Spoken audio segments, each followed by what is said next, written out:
ইজ্জত সব মাটি হয়ে গেল, ইজ্জত সব মাটি হয়ে গেল। নত হলো মমশির, যারা ছিল ছিল মোদের গোলাম, আজ তারাই হয়েছে মহান বীর। তোমায় ভুলেছি, কোরআন ছেড়েছি, তাই বুঝি অপমান। তোমার দুনিয়ায় দুশ্মনী লীলা, চেয়ে দেখো রহমান। কাফেরের হাতে নিধন হতেছে, কি করে মুসলমান গো, কি করে মুসলমান। বলির পাঠা হলো মুসলিম তোমার চোখের আগে, আসাম বোম্বাই মিরাট গুজরাট আর সে হাজারিবাগে, আর সে হাজারিবাগে। তবু কেন তুমি প্রতিশোধ নিতে হও না কো আগুয়ান। তোমার দুনিয়ায় দুশ্মনী লীলা, চেয়ে দেখো রহমান। কাফেরের হাতে নিধন হতেছে, কি করে মুসলমান গো, কি করে মুসলমান। ভারতবর্ষ একটা দেশ, গণতন্ত্র মতে চলে। উত্তরপ্রদেশে আপনার হিম্মত নেই, খবরদার এ কাজ করতে যাবেন না। আমি জোর গলাতে আপনাকে সাবধান করছি। টাইম হয়ে গেল, ভুট্টার জমিতে বীজ ছিটাচ্ছিলেন, টাইম হয়ে গেছে, দাঁড়িয়ে গিয়ে নামাজ পড়ে নিলেন। আপনার নিজের জমিতে চলছিলেন, রাস্তায় আসরের টাইম হয়ে গেল, রাস্তার কিনারাতে ফাঁকা জায়গাতে দাঁড়িয়ে নামাজ পড়ে নিলেন। কেউ বারণ করার লোক নেই পশ্চিম বাংলাতে, কিন্তু উত্তরপ্রদেশের মাটিতে কোনো জায়গাতে মসজিদ বাদে একটা মানুষকে যদি দেখতে পাওয়া যায় যে দাঁড়িয়ে নামাজ পড়ছে, সাথে সাথে পুলিশ তাকে ধরে নিয়ে গিয়ে তার পাছাতে 4টা রুলের বাড়ি মেরে তার নামে একটা কেস দিয়ে তাকে ঠেলে দেবে জেলখানাতে। কি কথা, তোর কি বাপের জায়গা এটা যেখানে তুই নামাজ পড়ছিস? কাউরে বলার কিছু নেই। মুসলমান ভাবছে আল্লাহ নারাজ হয়নি, এই জন্য এই হালাত যে আমরা খুব ভালো আছি। কোনখানে ভালো আছেন আপনি? বাইরে বেরিয়ে যদি চোখ ছেড়ে আর বুক ছেড়ে যদি চলতে না পারেন, ভিজা বিড়ালের মতো যদি আপনাকে চলতে হয় ট্রেনে আর বাসে, তো তাহলে আপনার ইজ্জত আছে কোথায়? বেঁচে আছি ভিজা ছাগলের মতো হয়ে, আর মনে মনে ভাবছি যে আমরা খুব ভালো আছি। আল্লাহর নাফরমানি করতে গেলে সুখে থাকবেন না। কেন যে আমি আসামি। যারা সুদ খায়, সুদ যারা খায় তাদের সম্বন্ধে রাসূলুল্লাহ বলেছেন 70টা গুনাহ আছে সুদের, আর সবচাইতে নোংরা যেটা গুনাহ 70টার ভিতরে যেটা হালকা, সেটা হালকাটা কি? আয়ানকে হাররাজুল বেউম্মিহি, একটা মানুষ বাইরে বিবাহ না করে সে জোয়ান যদি কি করে, নিজের মাকে বিয়ে করে, আর মাকে বিবাহ করার পরে মাকে নিয়ে যদি সোহাগ রাত মানাতে যাই, তাহলে পৃথিবীতে ওই ছেলেটার মতো লাঞ্ছিত, লম্পট, গুন্ডা আর এর মতো ধিকৃত মানুষ আল্লাহর দুনিয়াতে কেউ নেই। তাহলে সবচাইতে নিচু দরের গুনাহ হলো সুদের কোনটা? তো নিজের মাকে বিয়ে করাটা। এত বড় নোংরামি কাজ হচ্ছে সুদ খাওয়া। অথচ আপনি তো জানেন ভালো করে যে আমাদের দেশের বন্ধন ব্যাংকে কতটি বেটি ছেলের খাতা খোলা আছে শুধু লোন। আমাদের দেশে অন্যান্য ব্যাংকে, স্টেট ব্যাংকে, এলাহাবাদ ব্যাংকে, আর কোনো ব্যাংকে, আরে ব্যাংক যেটা আপনাকে দিচ্ছে সেটা শুদ্ধ হারাম। আপনি উঠিয়ে কোনো গরিব মিসকিন ফকির দুঃখীকে রাস্তাঘাটে লাগিয়ে দিবেন, ওটা আপনার আলাদা। কিন্তু আপনি হাউস করে যে লোন নিচ্ছেন আর নিয়ে যে ব্যাংকের প্যাটের ভেতরে রোজ রোজ মাসে মাসে মাসে মাসে সুদ হচ্ছেন, আপনার কি দুর্গতিটা হবে আপনি কি ভেবে দেখেছেন কোনোদিন? মায়ের সাথে বেটা যদি ব্যভিচার করে, এত নোংরা কাজ যদি হয়, তাহলে সুদ থেকে আমাকে কতটা দূরে থাকা দরকার লাগে, আপনি মানছেন কি? তাহলে এই মানুষগুলো সম্বন্ধে আল্লাহ কি বললেন? যারা ওয়াজ শোনার পরে কান পাট্টা দিয়ে উল্টো দিকে চলে যায় তারা বড় অপরাধী, আর এদের আযাব দিতে আমাকে টাইম লাগে না। সুদখোর তো যা গেল গেল, যারা মদ খায়, যারা নেশাখোর, যারা বিভিন্ন রকমের নেশা করে, বোতল থেকে ঢেলে একগুলো নেশা, এগুলো হলো মদ। আর একগুলো হলো কি পুরিয়া খুলে দিয়ে আর এক পুরিয়াকে ভেতরে ঢুকিয়ে এমনি এমনি করে হিলিয়ে হিলিয়ে হলারে ভরা, এগুলো হলো আর এক রকমের নেশা। একগুলো হলো আগুন লাগিয়ে দিয়ে সিগারেটের মাথায়, বিড়ির মাথায় জ্বালিয়ে তাকে আবার ফুকে ফুকে খাওয়া, এগুলো হলো এক ধরনের নেশা। আর একগুলো মাজনের মতো করে ডানে আর বামে এইরকম করে দাঁতে কষলাম দেওয়া, যাকে গুল বলা হয়, এগুলো হলো আর এক ধরনের নেশা। আর একগুলো নেশা আছে কেমনি করে বয়ম থেকে চিমটি কেটে বের করে পাউডার করে নাকে এইভাবে আর এইভাবে উপর দিকে টানা, এই একটা হলো নেশা। তাহলে কত রকমের নেশা মুসলমানের বাচ্চা করে। তার ভিতরে যেটা সব থেকে মানে আপনাদের ধারণা অনুযায়ী পাক, যেটা সব থেকে মিষ্টি নেশা, সেটা হলো কি নামাজি বাপজি, দাড়িওয়ালা বাপজি, টুপিওয়ালা বাপজি। 60 বছর বাপজির পকেটে দেখবেন পচা প্যাকেট খাইনিও খাচ্ছে আর নমাজও পড়ছে, খাইনিও খাচ্ছে আর অজুখানাতে গিয়ে মুখ থেকে বের করে অজুও বানাচ্ছে। কত রকমের নেশাতে আমার এই সমাজটা জড়িয়ে আছে। আল্লাহ তাআলা নেশাকে হারাম করেছেন, আপনি জানেন না? জানার পরে যদি খাবেন তাহলে কানপট্টি দিয়ে চলে গেলেন না? আর কানপট্টি দিয়ে যারা চলে যাবে তারা আসামি, আর তাদেরকে আল্লাহ তাআলা আযাব দিতে চাইছেন, কথাটা বিশ্বাস লাগে না? যে নেশা খেলে কি হবে বলি সাহেব? আপনার সম্মান কিয়ামতের দিন করা হবে। কি সম্মান? এই দুনিয়াতে যেগুলো সব দোকানে পাওয়া যায়, কোনোটার নাম পেপসি, কোনোটার নাম 7 আপ, কোনোটার নাম কোকা কোলা, কোনোটার নাম থামস আপ, বিভিন্ন রকমের যে পানীয়গুলো পান করছেন, কিয়ামতের দিন আপনাকে একটা পানীয় দেওয়া হবে। আর এই পানীয়টা কিন্তু ফেরেশতারা হাতে করে ধরে নিয়ে যাবে না। কি করবে? লোহার লম্বা আকুড়ার মাথায় গ্লাস লাগানো থাকবে, ওই গ্লাসে করে উঠাবে নহর থেকে পানিটাকে, আর উঠিয়ে কাছে যাবে না, ওই রকম লজ্জার মাথা থেকে গ্লাসকে এমনি করে কাত করে আপনার মুখে ঢেলে দেওয়া হবে। দিয়ে বলবে, ও আল্লাহর মেহমান জাহান্নামী, জাহান্নামে জ্বলছো, পানি খাওয়া করছিলে, তোমার মেহমানির করেছে, এই যে পানি নিয়ে আসলাম, দাও দাও দাও দাও দাও, পানি খাই। পানি খাওয়ার জন্য যখন পিপাসিত হয়ে যাবে, এইভাবে তাকে পানি দেওয়া হবে। পানিগুলো কোথা থেকে আসছে? হাদিসে লেখা আছে, ইউশরাবু মিন নাহারিল গুতাতে। সেদিন জাহান্নামে একটা নহর প্রবাহিত হবে। নহরটার নাম হলো গাউতা নহর। নহরটার নাম হলো আরবিতে গাউতা নহর। ওই নহরের পানি তাদেরকে পান করতে দেওয়া হবে। কেমন হবে পানিটা? তো কেমন হবে পানিটা এটা জানার আগে এইটাকে ওকে জেনে নেন যে জাহান্নামে অন্যান্য লোকেরা যারা জ্বলবে পুড়বে, তারা মাঝে মাঝে আল্লাহর কাছে শিকায়েত করে বলবে, আল্লাহ, এই নদীটা দিয়ে যে পানিগুলো বহে বহে চলে যাচ্ছে, এর গন্ধ সহ্য করা যায় না মালিক।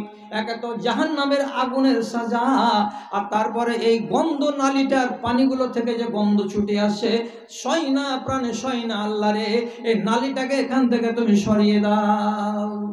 কত নোংরা গন্ধ আসছে যে জাহান্নামীরা শিকায়ত করবে আল্লাহর কাছে যে এই নহরের পানির জ্বালায় থাকতে পারি না। নহরটার নাম কি বললাম? গাউতাটা আসছে কোনখান থেকে? হিমালয়ের চূড়া থেকে। কোনখান থেকে আসছে? রাসূলুল্লাহ বলছেন, ইয়াজিরি ইবিন ফরুজিল মুমিসাতে।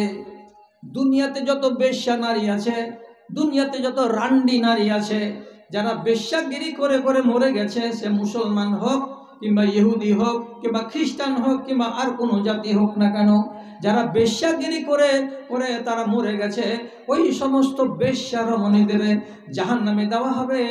আর তাদের শরম গাহা দিয়ে পানি চুয়ে চুয়ে বেরিয়ে আসবে সারা দিন, সারা রাত।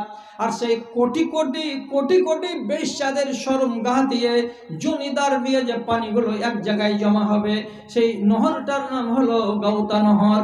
ওই নহরের পানিগুলো অ্যাকচুয়ালি পানি নয়, এগুলো হলো বেশ্যা রমণীদের শরম গাহ থেকে বেরিয়ে আসে এগুলো রস। সেইগুলো কিয়ামতের দিন পান করতে দেওয়া হবে। কাকে? যারা দুনিয়াতে নেশা পান করত তাদেরকে। কার শখ আছে? বেটি ছেলের মলদার দিয়ে, বেটি ছেলের শরমগাহ দিয়ে যে পানি বেরিয়ে আসবে, সে পানিকে তোমার মুখে ঢুকিয়ে দেওয়া হবে যে পানি পান কর। কোন বেটি ছেলের মুখ খাওয়ার জন্য রাজি আছে আমার জাত ভাই? যে হ্যাঁ, আমি রাজি আছি। অতএব যদি তুমি রাজি থাকো তাহলে ঠাঠিয়ে যাও, বোতলকে বোতল পাল্টিয়ে যাও আর উল্টিয়ে যাও, তোমাকে কেউ নিষেধ করতে পারবে না। আমি কোন কথা, আমার চাইতে 14 ফিট লম্বা আরো উঁচা যদি মৌলবি আসে, আপনাকে কাবু করতে পারবে না। ওয়াজও শুনছেন, জুমার দিন নামাজও পড়ছেন, আর জুমার মসজিদ থেকে নতুন নতুন চাপ্পাল চুরি করছেন। ওয়াজের মজলিসে বসে মোবাইল হারিয়ে যাচ্ছে, তো পটাম করে সুইচটাকে অফ করে দিচ্ছেন যাতে আর মোবাইলটাকে ঘুরিয়ে দিতে না হয়। তাহলে একসাথে দিন আর বদ্দিন দুটোই চলছে আপনার। আপনি একদিকে ইমানদার আর একদিকে একই সাথে আপনি বেঈমান। এইরকম করে যদি আপনি চলেন, দেখলে ইমান আপনাকে নাজাত দিতে পারবে? ফেরাউনেরও ইমান ছিল, হিসাব করেন 10 নয়া। কতটি? আন্দাজে বলছি, এই ইমানটা কতখানি? তো 10 নয়া। ওই ইমানে ফেরাউন নাজাত পায়নি, পাবে না। আবুল আহাবের ইমান ছিল। আপনি আজও কথা শুনছেন নাকি আমার মুখ থেকে যে তাব্বাত ইয়াদা আবিল আহাব, আবিল আহাবের হাত মাটিতে মিলে যাক, বদদুয়া করা আছে কোরআন মাজিদে। ওই আবুল আহাবের ইমান ছিল, এই দেখুন এতখানি 10 নয় ইমান ছিল, ওই ইমানে বাঁচবে না। আপনার যে ইমান ওইরকম হয়ে গেল, কেমন কথা? আমার ইমান ফেরাউনের মতো হলো আর আমার ইমান আবুল আহাবের মতো হলো। মানে হক কথা বলে বলে বলে বলে নবী মুসা ফেরাউনকে পারেননি বুঝাতে।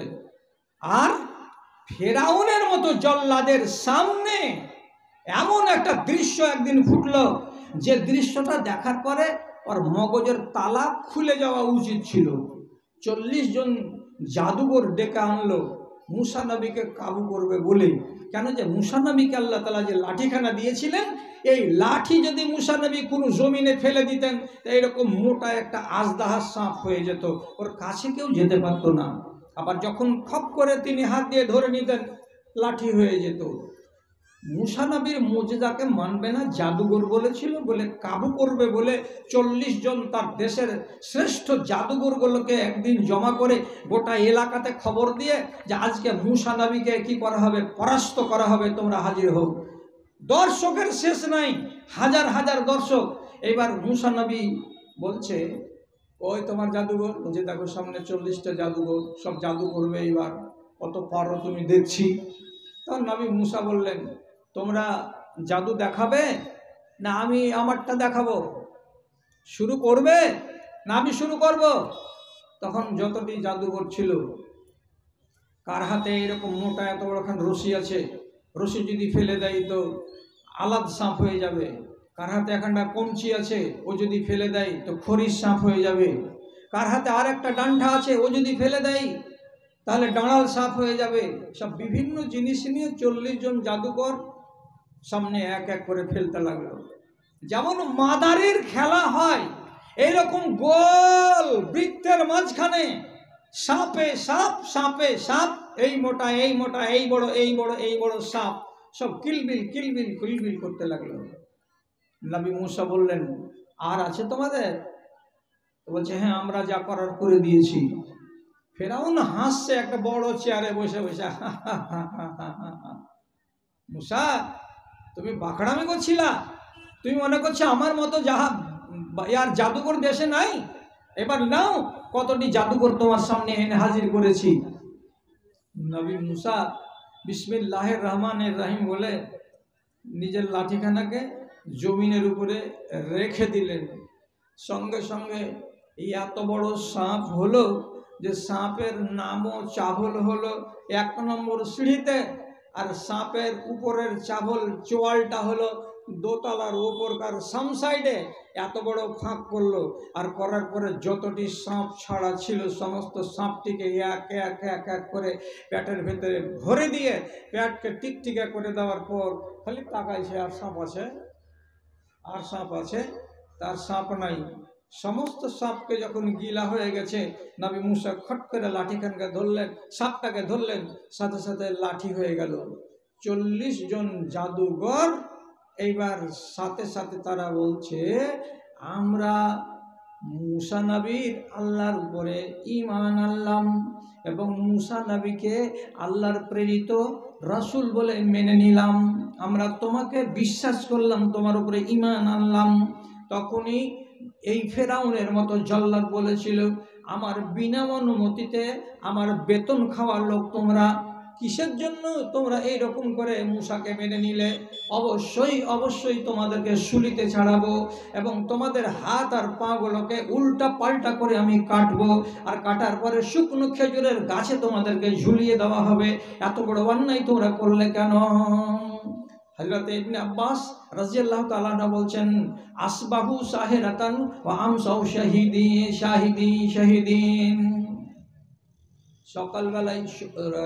সকালবেলায় হলো সবটি জাদুঘর, আর সন্ধ্যাবেলায় সবটি হলো সোহাদা। এসেছিল তারা জাদুঘর হয়ে 40 জন, আর মরে গেল তা তারা হয়ে গেল শহীদ। কেন? যে ওই লোকগুলোকে ফেরাউন জিন্দা করে রাখেনি। তাহলে এত সত্য জিনিসটা চোখের সামনে আসার পরেও ফেরাউন মানতে পারেনি।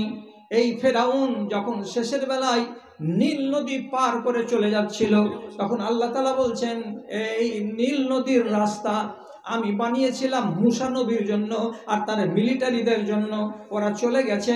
আর জল্লাদ ফেরাউন আবার এখানে পা দিয়েছে, এর মতো জল্লাদকে পার হতে দেওয়া যাবে না, তুমি মিলে যাও, গায়ে গা লাগিয়ে দাও। 12টা রাস্তা হয়েছিল নীল নদীর গায়ে, মুসা নবী করেছিলেন লাঠি মেরে, সব রাস্তাটি বন্ধ হয়ে গেল। আর সমস্ত ফেরাউনের লাই লস্করগুলো তাদের ডুবে মরল। যখন পানি চুপুর চুপুর করে খেতে লাগলো ফেরাউন, তখন ফেরাউন বলেছিল, আমান্ত বে রব্বে মুসা, আমান্ত বিল্লাজি আমানত বেহি বানু ইসরাইল, আমি ওই আল্লাহর উপরে ঈমান আনছি যেই আল্লাহর উপরে বানি ইসরাইলেরা সবাই ঈমান এনেছে। তাহলে মরবার কালে ফেরাউন কি বলছে, আমান্ত, ওই আল্লাহর উপরে ঈমান আনলাম যে আল্লাহর উপরে ঈমান এনেছে বানু ইসরাইলেরা, আর যে আল্লাহর উপরে ঈমান এনেছে হযরত মুসা আলাইহিস সালাম, আমি ওই আল্লাহকে বিশ্বাস করতে গেলাম।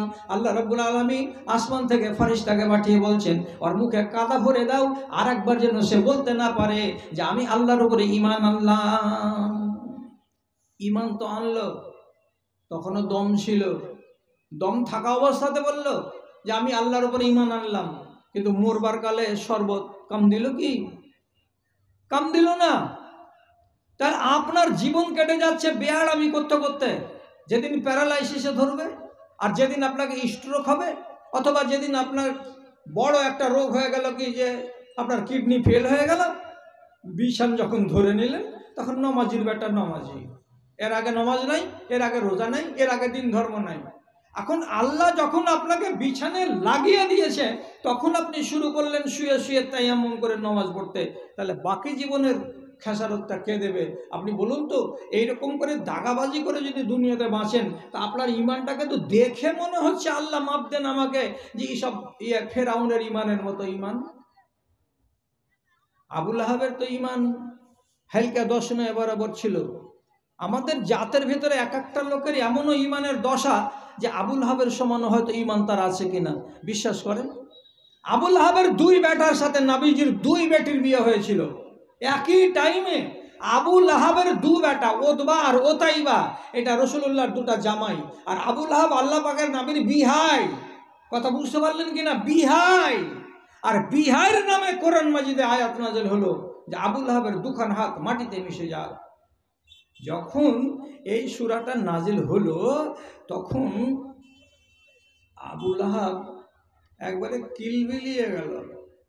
আর ওর স্ত্রী উম্মে জামিল কত রাগ হলো, বাড়ি গেছি যে তখন বলছে, হ্যাঁ আমার স্বামীর নামে কোরআন এসছে, আর আমার স্বামীর 2খান হাত মাটিতে মিশে যাক বলে মুসলমানেরা সব বদদোয়া করছে। তো স্বামীটাকে তখন বলছে, তুমি কি করছো বুড়া হুড্ডা মুখা, কিছু করতে পারো না? কি করব? তো মুহাম্মাদের সাল্লাল্লাহু আলাইহি সাল্লাম 2টা বেটি আছে আমার বাড়িতে বহু হয়ে, একটা বেটিকে অর্থ না, আমরা দুশমনের বেটিকে বাড়ি থেকে হাঁকাও। তখন আবু লাহাব কইছে, ঠিকই কইছিস তুই, থবো না দুশমনের বেটিকে। 2টা বেটাকে ডেকে কইছে, আমার মাথা আমার হাত পা তোদের 2 ভাইয়ের উপরে হারাম, ছুবি না আমাকে, যতক্ষণ পর্যন্ত আমার কথা না মানবি আর না শুনবি। রাসি আলা রাসে কুমা হারামুন, তোমাদের উপরে আমার মাথা আর আমার দেহ হারাম, আমার যদি কথা না শুনো। 2 বেটা তখন কইছে, বাজান আপনার কথা শুনবো না তো কার কথা শুনবো? কি বলছেন বলেন। 2 বেটাকে তখন আবু লাহাব বলছে, আমার চোখের সামনে তুই তোর বাড়িওয়ালিকে এক্ষুনি তালাক দিয়ে দে, আর নাবির বাড়িতে ওর বেটি 2টোকে জমা করে দিয়ে আই, কারণ যে দুশ্মনের বেটিকে আমি বাড়িতে রাখবো না। বলছি এইটা কথা? হ্যাঁ, দিয়ে দিলাম তালাক। দিয়ে রাসূলুল্লাহর কাছে গেল ওতাইবা, আর ওতাইবা যাওয়ার পরে বলছে, তুমি আমার বাপকে বকেছিলা, তুমি আমার বাপের নামে বদদোয়া করেছিলা, যার কারণে তোমাদের কোরআন মাজিদে আমার বাপের নামে সূরা নাজিল হয়েছে। রাসূলুল্লাহ জামাইয়ের দিকে দেখছেন আর মুচকি মুচকি হাসছেন। যে তোর বাপ কহেছে, শুনলি? শুনে আমার কাছে আসছিস শ্বশুরের কাছে? তো রাসূলুল্লাহ বলছেন, হ্যাঁ বাবা, তোমার বাবার নামে সূরা নাজিল হয়েছে, তোমার বাবা আমাকে গতকালকে গাল দিয়েছিল, তার জন্য আল্লাহ তাআলা এই সূরা নাজিল করেছেন। তখন জামাই শ্বশুরের মুখে দূরে থেকে থু থু করে থুতু চালিয়ে দিল। আর থুতু চালিয়ে দিয়ে সাথে সাথে বলছে, তোর বেটিকে তালাক দিয়ে দিয়েছি, বেটিকে বাড়িতে পুষ, আর তোর বেটিকে নিয়ে যাব না। রাসূলুল্লাহ বললেন, তালাক দিলি তো তোর পাওয়ার, কিন্তু আমার মতো একটা মানুষ, আমি শ্বশুর, আমার মুখে তুই থুতু চালালি কেন? রসুল মনে ব্যথা পেলেন। আর ব্যথা যখন মানুষের মনে আসে, তার মুখ দিয়ে অনেক কথা বেরিয়ে যায়। রাসূলুল্লাহ তখন নিজের কষ্টটাকে থামতে না পেরে, আর দুটা বেটিকে তালাক দিয়ে দিয়েছে, দুটা জামাই একই দিনেই। আবু লাহাবের নির্যাতন আর তার স্ত্রী উম্মে জামিলের নির্যাতন, সব কথাগুলো যখন মনে পড়ে গেল, তখন রাসূলুল্লাহ জামাই বাবুকে থামতে না পেরে বদদোয়া করে দিলেন। কি বলে? আল্লাহুম্মা সাল্লিত আলাইহি কালবুন মিন কিলাবিকা। যে জামাই থুতু চালালো, সে জামাইকে রাসূলুল্লাহ বদদোয়া করে দিলেন। কি বলে? আল্লাহ, তোমার জগতে, তোমার দুনিয়াতে অনেক কুকুর আছে, কোনো একটা কুকুরকে আমার চোখের সামনে খাড়ো আছে, এটা হলো মুশরিকের বেটা মুশরিক, এটা হলো আমার জামাই, এর নাম হলো ওতাইবা, আবু লাহাবের বেটা, এই হলো একটা কুকুর। তুমি এই কুকুরটার উপরে তোমার দুনিয়ার 4 পায়ের একটা কুকুরগুলোকে নিযুক্ত করে দিও, যাতে এই কুত্তাটা কাবু হয়ে যায়। আল্লাহুম্মা সাল্লিত আলাইহি কালবান মিন কিলাবিকা, তোমার কোনো একটা কুকুরকে এর পেছনে লাগিয়ে দিও মাবুদ। এই কথা বলে যেমনি দোয়া করা, বাড়ি এলো হাসতে হাসতে।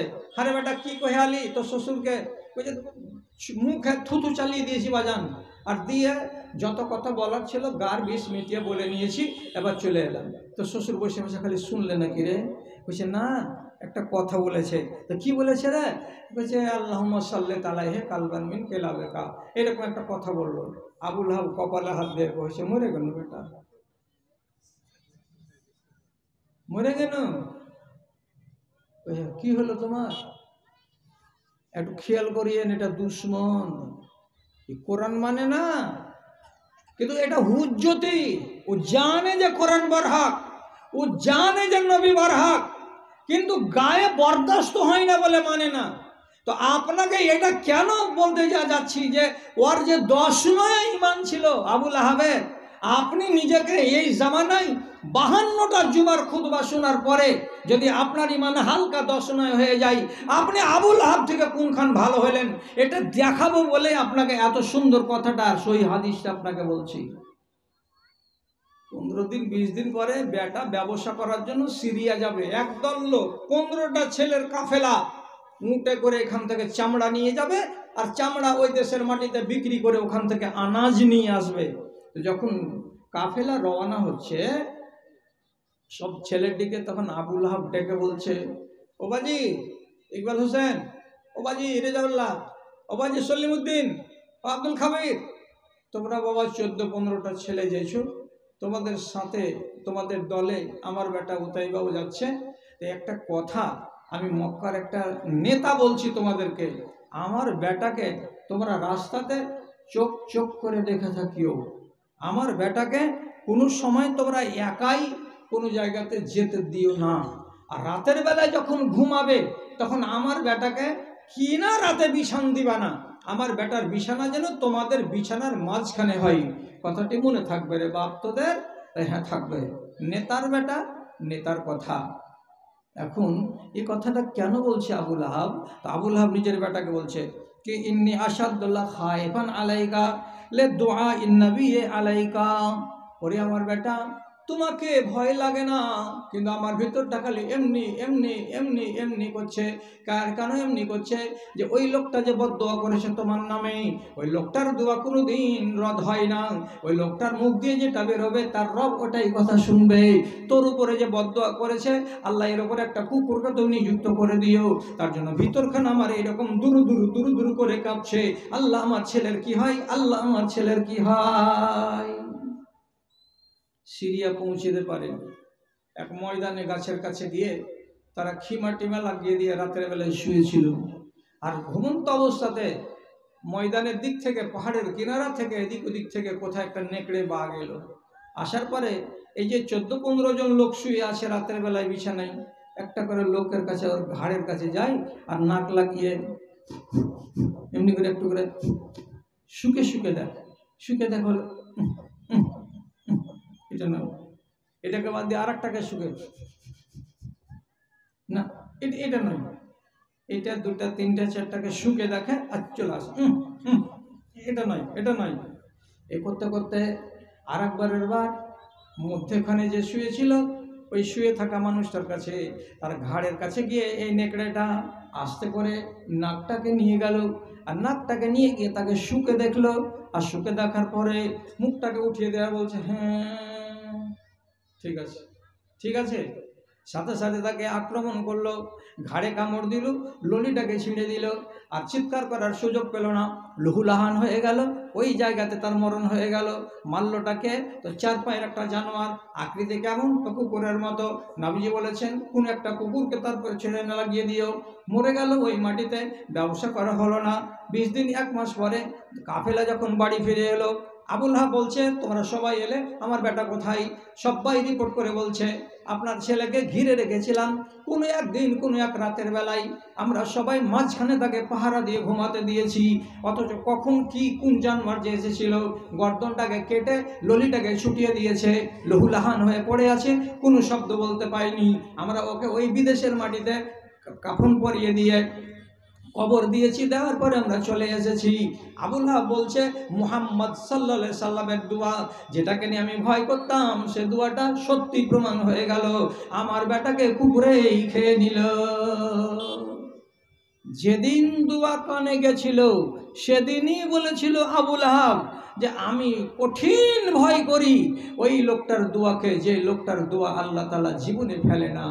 একটা মুশরিকের বিশ্বাস এতখানি আছে যে রসুলুল্লাহর দোয়া পড়বে না, আর আপনি রসুলুল্লাহর উম্মত হয়ে এখন পর্যন্ত রসুলুল্লাহকে ভালোবাসতে পারলেন না, আর এখন পর্যন্ত খাঁটি উম্মত হওয়ার চেষ্টা করতে পারলেন না। তাহলে ইমানগুলো কেমন যেন ঝনঝনে ইমান গো, হালকা ইমান যেন বাজছে। আপনাদের ভুল করার পরে মনের ভেতরে ভয় কেন তৈরি হয় না? আর আপনি কেন এ কথাটা বললেন না যে যা হলো হলো, কালকে থেকে আর হবে না বা আর করবো না? আমি একটা সাহাবীর কথা বলি আপনাকে, আল্লাম্মা করবো না, উঠিয়েন না আপনারা, বুঝে লেছেন যে বাড়ি ঘড়িতে 12টা বেজে গেছে। তো আমি ঘড়ি দেখিনি, আর আপনারা কতক্ষণ তাড়াতাড়ি করে ঘড়ি দেখে নিয়েছেন গো। হ্যাঁ, তো ঠিক আছে 12টা বেজে যাক, আপনাকে একসাথে ছেড়ে দিচ্ছি, আপনাকে কথা দিচ্ছি, আমার বাপ, আমার খালু, আর আমার ফুফা, আর আমার ছোট ভাই, আর আমার সেজো ভাই, আপনাকে যদি 5 মিনিটের মাথায় না ছাড়ি তাহলে আপনি আমাকে বলিয়েন। কি কথা বলছিলাম? শুধু একটা কথা বলছি।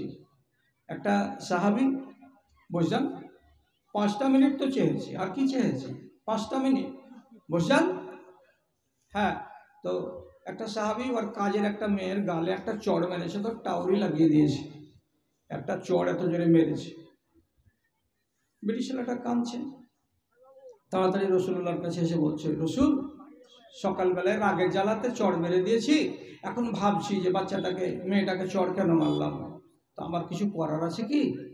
দেখেন, খেয়াল করেন কথাটার দিকে, এটা কেমন মুমিন, একটা ভুল হয়েছে তো আর ভেতর স্থির নাই, খালি কামড়াচ্ছে ওকে।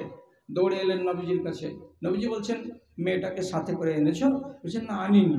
মেয়েটাকে নিয়ে এসো। বাড়ি গেল, আর বাড়ি যাওয়ার পরে মেয়েটাকে নিয়ে এসলো নবীজির সামনে। তখন নবীজি ওকে বলছেন, এ বাবা আমার দিকে তাকাও তো একটু, কম বয়সী বেটি ছেলে, সাবালিকা হয়নি, ওকে মেরেছে চড়। ইমান টেনে এনেছে লোকটাকে যে আমি এটা ভুল করেছি, তার খেসারত আমাকে কি দিতে হবে, আমার ভেতর কাঁপছে, আল্লাহ আমাকে না ধরে। রাসূলুল্লাহ তখন বলছেন আমার দিকে তাকাও। হ্যাঁ তাকাইলো, মনটা বেজার। তখন রাসূলুল্লাহকে জিজ্ঞেস করে বলছেন আমি তোমাকে 2টা কথা বলবো, একটু জব দিস তো মা, কি বলছিস তুই? তখন রাসূল বলছেন প্রথমে আইন আল্লাহ, এ বেটি বলতো আল্লাহ কোথায়? তখন মেয়ে ছেলেটি মুখ দিয়ে জবাব না করে হাতটাকে খাড়া করে দিয়ে বলছে এদিকে। তার মানে কোথায় আছে আল্লাহ? আকাশে, আরশে। হয়ে গেল। রাসূলুল্লাহ মাথা ঝুঁকালেন, তারপরে আবার মেয়েটিকে বলছে মান আনা, বলো তো বাবা আমি কে। তখন মেয়েটি মুখ খুলে বলছে আন্তা রাসূলুল্লাহ।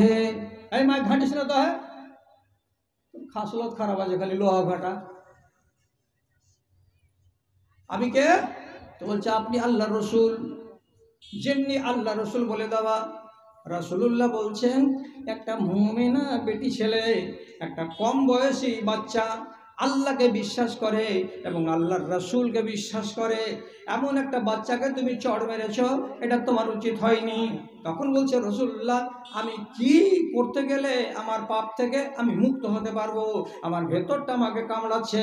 তখন রাসূলুল্লাহ বলছেন তুমি যদি মুক্তি পেতে চাও আর তোমার গুনাহগায়ে থাকবে না, এটা যদি তুমি মনে মনে চাও, তাহলে তুমি মেয়েটিকে স্বাধীন করে দাও। এটা হলো লন্ডি, এটা হলো কৃতদাসী, দাসী হয়ে থাকবে না, এবার স্বাধীন মেয়ে হয়ে যাবে। বিনা টাকাতে বিনা পয়সাতে মেয়েটিকে স্বাধীন করে দাও। রাসূলুল্লাহর সামনে লোকটা মেয়েটিকে দেখে বলছে ও বেটি রে, আমি তোমাকে আজ থেকে স্বাধীন করে দিলাম। তোমার মন হয় আমার বাড়িতে থাকো, তোমার মন না হয় তো আমার বাড়িতে থাকিও না। আমি তোমাকে জীবনে কোনোদিন আর আমার বলে দাবি করব না। স্বাধীন করতে কমসে কম 2000-2500 দিরহাম আরবের টাকা লাগে, এমনি স্বাধীন হয় না। এতটি টাকাকে বিনা পয়সায় রেখে দিয়ে আজাদ করে দিলেন। কিসের জন্য? তার ঈমান তাকে কামড়াচ্ছিল, আমি একটা অন্যায় করেছি। তাহলে সাহাবাই কেরামদের অন্যায় হয়ে গেলে দৌড়ে আসতেন যে আমাদের ঈমানটাকে সোজা করার জন্য কি পথ আছে। বাপ জানে না, ভাই জানে না, ওয়াজ শুনে নিলেন, ওয়াজ শুনে আপনাদের হয়ে গেল, নিজেকে বদলাবার চেষ্টা করবেন। আপনাদেরকে একবার মুখ দিয়ে উচ্চারণ করতে বলছি, একটা মুহাব্বতের ভাষা বলুন, কোরআনের ভাষা, ইনশাআল্লাহ, ইনশাআল্লাহ, ইনশাআল্লাহ। আল্লাহ আপনাদের মঙ্গল করুন। আমি 11:15টাতে কথা বলতে আরম্ভ করেছিলাম, তো কথাটা কেন যে বললাম যে 1 ঘন্টা আমাকে দিয়েন, এটা বলা হার ভুল হয়ে গেছিল। তো যাই হোক, যা হয়েছে হয়েছে, এখন 1 ঘন্টা 20 মিনিট কথা বলা হলো। এবার আপনাদের সামনে আমার 2টা কথা। কি? আমি ছোটোখাটো ফকির, আমি বড় বড় টাকা চাই না, আপনার হাতখান খালি আমার হাত একটু ঠেকাতে চাই। তা আপনি 20টা টাকা আমাকে দেন, নাই যারা তারা, আর যার মন হবে যে আমি 100 টাকা দিব, আপনি 100 টাকা দেন। এই দেখেন আমি আগে হলাম শুধু আপনার খাতিরে, আমি সব টাকাটিকে হাতে করব।